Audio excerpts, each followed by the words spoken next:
Olá, meus queridos amigos e amigas. Estamos aqui para mais um bate-papo com o Dr. Luiz, agradecendo a atenção, o carinho e o acompanhamento de todos vocês. Hoje nós escolhemos o tema da reencarnação, falar um pouco sobre a reencarnação. A questão 171 do Livro dos Espíritos, Kardec vai perguntar em que se fundamenta o dogma da reencarnação. A palavra dogma aí não quer dizer que a doutrina espírita seja dogmática. A palavra dogma tem um sentido de verdade. Então, Kardec pergunta onde está o fundamento da verdade da reencarnação. E a resposta dos espíritos, naturalmente, é que esse fundamento está na justiça divina. Obviamente a gente vai estudar isso aqui, porque a justiça divina está na base dessa lei. Na verdade não é uma teoria, é uma lei que rege todos os espíritos, né? A necessidade da reencarnação para se chegar à perfeição. Então, essa justiça distributiva que vai naturalmente dar a cada filho de Deus, a possibilidade de continuar evoluindo em cada etapa reencarnatória. Essa é a grande justiça, né? Como vai dizer Allan Kardec, no desenvolvimento dessa questão, só os homens egoístas e maus vão pensar, por exemplo, numa pena eterna. A pessoa vem, passa uma existência na Terra, comete erros, naturalmente, porque na medida em que não fomos criados perfeitos, os erros são absolutamente esperados e naturais. E em cima desses erros, ele vai ser julgado, sem o dogma da reencarnação, ele vai ser julgado para a vida eterna. E aí vai sofrer eternamente sem possibilidade de remissão, sem possibilidade de arrependimento, se nós não tivermos naturalmente a explicação da reencarnação, demonstrando que aquilo que não pôde ser feito numa etapa da existência, Deus, através da sua misericórdia, da sua solicitude, permite que seus filhos façam em outra etapa. Assim como em qualquer curso que a gente entre, né? De várias matérias, de várias disciplinas, você não aprende tudo de uma vez. Você vai passando de ano, você vai passando de fase, de etapas, e vai adquirindo conhecimento. Então imaginem, né? Dizem que se fundamenta na justiça, porque é óbvio. Tem pessoas que vivem pouquinho, reencarnam e às vezes desencarnam ainda recém-nascidos ou na mais tenra infância. O que esses seres aprenderam? O que esses seres cometeram de crimes, de abusos contra a lei, para serem beneficiados ou prejudicados durante toda a eternidade, em comparação com outros que já vão viver um pouco mais, né? 80, 90, 100 anos, e mesmo assim, o que pode se aprender? 80, 90, 100 anos, a nível de conhecimento geral, a nível de conhecimento global, não é? Então seria absurdo essa distribuição absolutamente parcial de tempo entre uns e outros, né? Uns tendo mais capacidade de aprender, o meio também, né? Educação, o local onde a pessoa recebe as informações e é criado completamente distinto de outras pessoas, né? Enfim, então a reencarnação, que não é uma teoria da doutrina espírita, né? Ela já existe há milênios. Todas as tradições secretas dos hindus, dos vedantas, dos egípcios, de vários outros povos, os próprios hebreus, os semitas, né, acreditavam na reencarnação de uma maneira um tanto ou quanto conturbada. Acreditavam que só os grandes espíritos, né, os chamados profetas, tinham o direito de reencarnar. Os hindus acreditavam na reencarnação, mas depois se desviaram, criando as castas, né, onde, por exemplo, os nobres sempre reencarnariam como nobres e os párias também, né? Então, uma distorção da reencarnação, mas demonstrando que esse conhecimento é muito antigo, e está em todas as sociedades secretas do passado. O que a doutrina espírita veio fazer foi esmiuçar, trazer lume às bases dessa lei que, como dissemos, tem por finalidade que atinjamos o quê? A perfeição. Esse é o objetivo. A cada etapa reencarnatória, nós aprendemos mais um pouquinho, né? E nós trouxemos aqui como apoio do livro Caminho, Verdade e Vida, a questão 110, Vidas Sucessivas, né? Que é um diálogo, porque Jesus tocou na reencarnação várias vezes, né? No seu evangelho. Uma delas foi com um doutor da lei chamado Nicodemos. Um diálogo bem interessante, onde o Cristo reforça essa necessidade, né? Então está no Evangelho de João, capítulo 3, versículo 7. Jesus falando para Nicodemos: não te maravilhes de te haver dito, necessário vos é nascer de novo. Nascer de novo. Então, o Emmanuel diz que as palavras do Cristo são claras, que muitos distorceram, né? O sacerdócio organizado quis dizer que nascer de novo é nascer em espírito, em boa vontade, né? Em novas formas de ver o mundo, de ver a vida, e etc. Numa distorção, Jesus falou, nascer de novo, nascer de novo. Ele diz, a reencarnação é uma lei universal. Sem ela, a existência terrena representaria turbilhão de desordem e injustiça.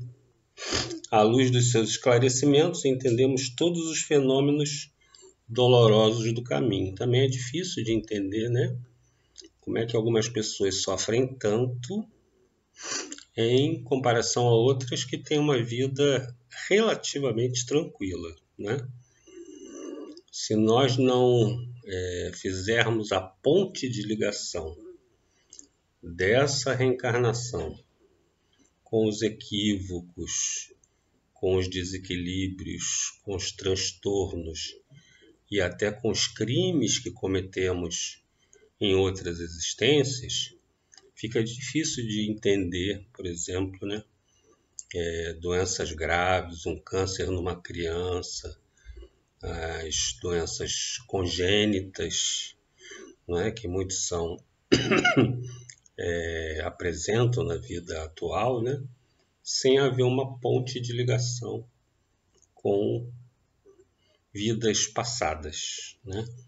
Aquilo que foi cometido, porque o próprio Cristo afirmou que tudo seria pago ceitil por ceitil, centavo por centavo. Todos os crimes, transtornos, abusos que cometemos em outras existências precisarão de um processo de arrependimento, um processo de expiação e um processo de reparação.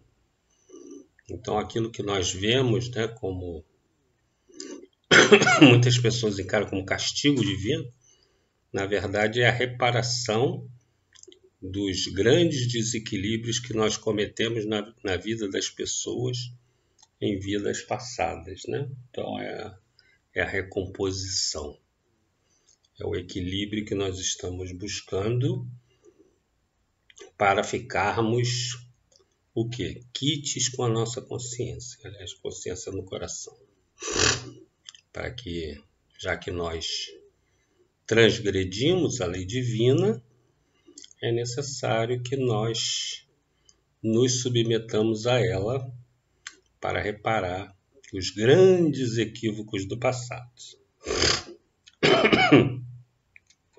O homem ainda não percebeu toda a extensão da misericórdia divina nos processos de resgate e reajustamento. Porque a gente tem uma visão estanque, né? A gente olha o fato apenas com aquilo que nós podemos racionalizar para essa existência. Nós não temos acesso às existências anteriores por causa do véu do esquecimento. Então, naturalmente, nós não conhecemos os panoramas, os dramas que geraram aquela situação que hoje se materializa na vida atual.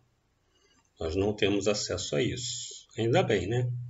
Se a gente tivesse acesso a isso, a gente ia viver numa perturbação eterna, misturando os acontecimentos e os sentimentos do passado com os acontecimentos e sentimentos da vida presente. E tem muita gente até que sofre de transtornos mentais, esquizofrenias, etc., justamente porque não consegue se desligar de fatos ocorridos em existências pretéritas. Entre os homens, o criminoso é enviado a penas cruéis, seja pela condenação à morte ou aos sofrimentos prolongados. Aqui o Emmanuel está fazendo uma comparação de como funciona a lei divina e a lei humana. Aqui, se alguém comete um crime, vai para, né, e é punido, vai para a cadeia e etc., né, e vai pagar pelos seus pecados de forma assim irremissível, né? Sofrimentos prolongados. Aí ele fala de como é que age Deus.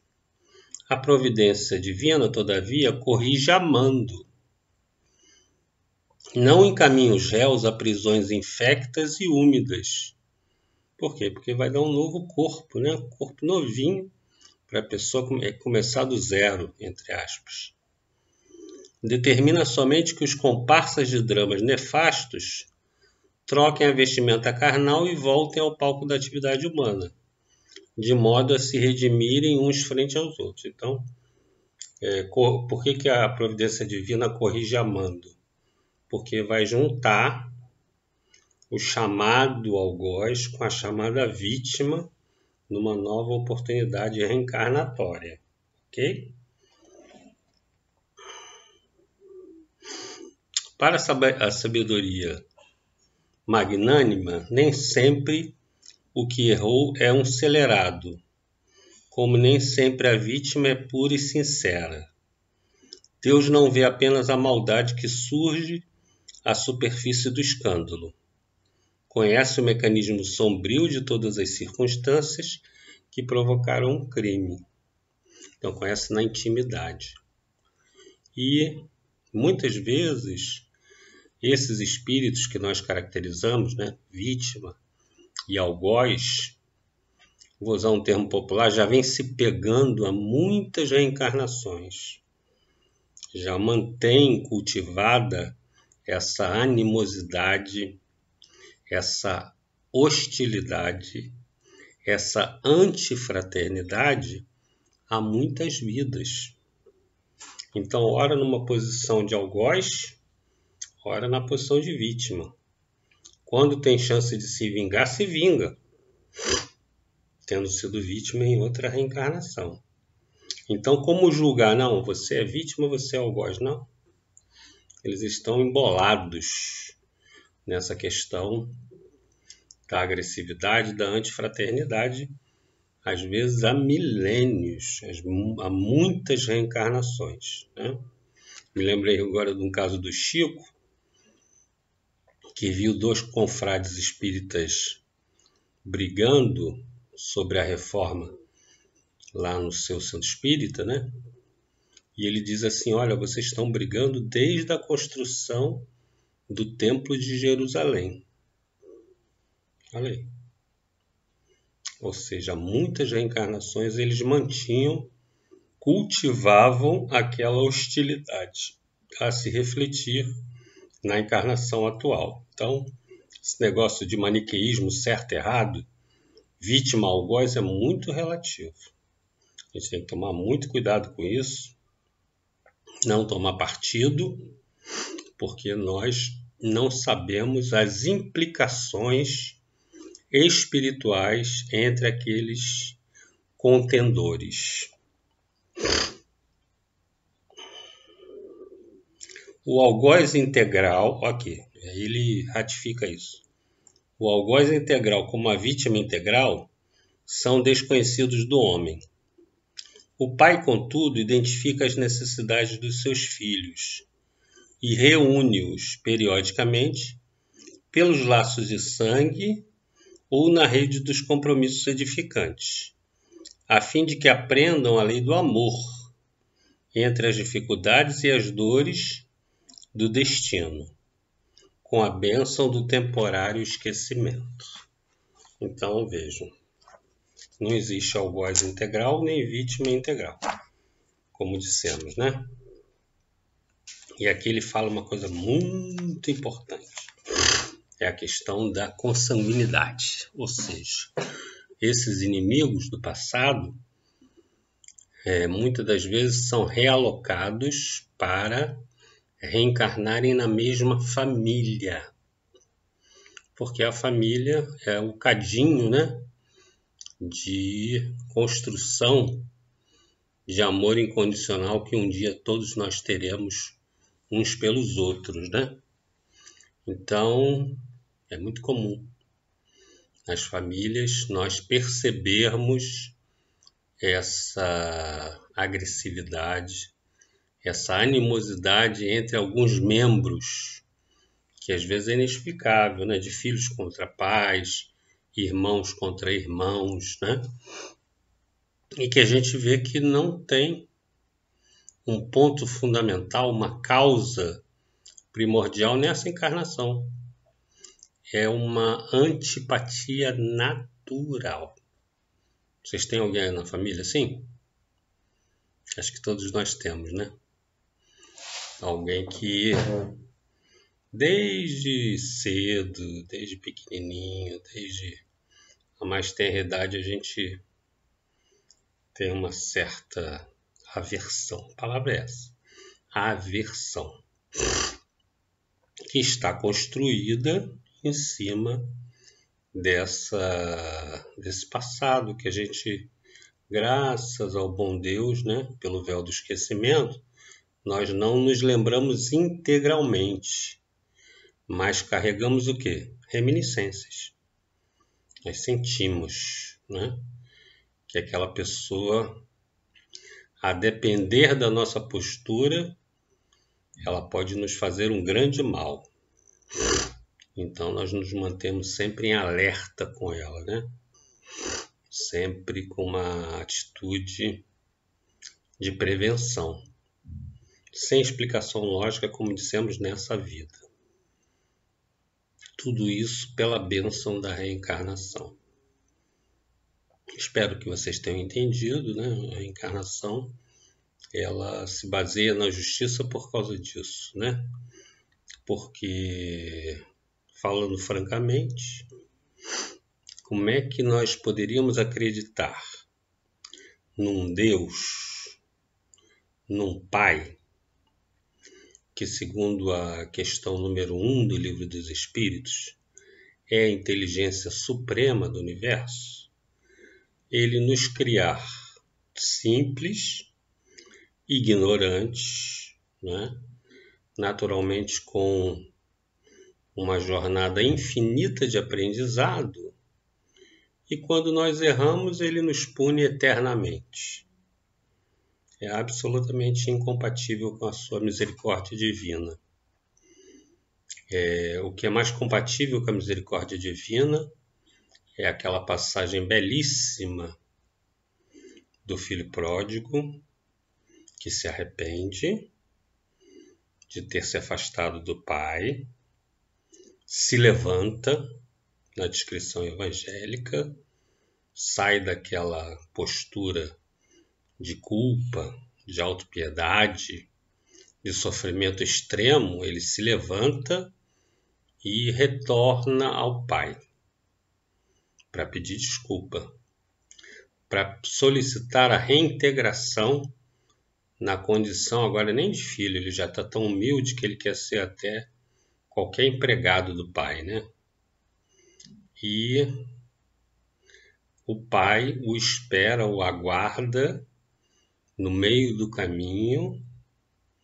Quando vê, o filho começa a se desculpar, o pai nem escuta, lança-se ao seu pescoço, ao seu rosto e lhe enche de beijos, né? Dando a sua demonstração de amor incondicional. A reencarnação é isso. É uma prova cabal, sem contestação, do amor incondicional que Deus tem por cada um de nós.